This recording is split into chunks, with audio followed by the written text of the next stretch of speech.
Well, the Center for Disease Control estimates that nearly 20 million new sexually transmitted infections occur every year in the United States, and half are among young people ages 15 to 24. Fox UP's Kelsey Niemestow reports.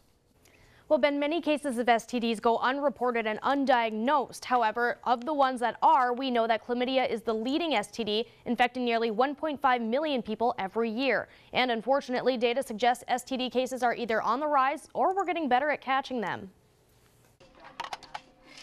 When we look at things across the board from STDs, we actually come out pretty much at the bottom.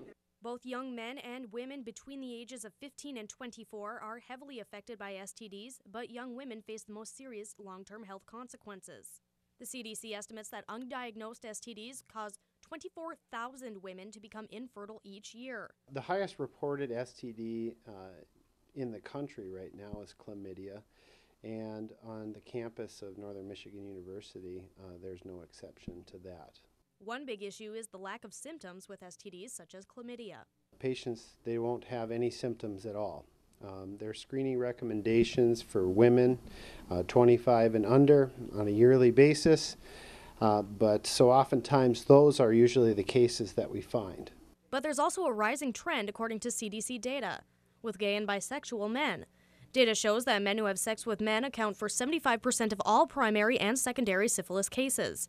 Primary and secondary syphilis are the most infectious stages, and if not adequately treated, can lead to visual impairment and stroke. Syphilis infection can also place a person at increased risk for acquiring or transmitting HIV infection. The best thing that these numbers can do is to help us identify things that are changeable in the community.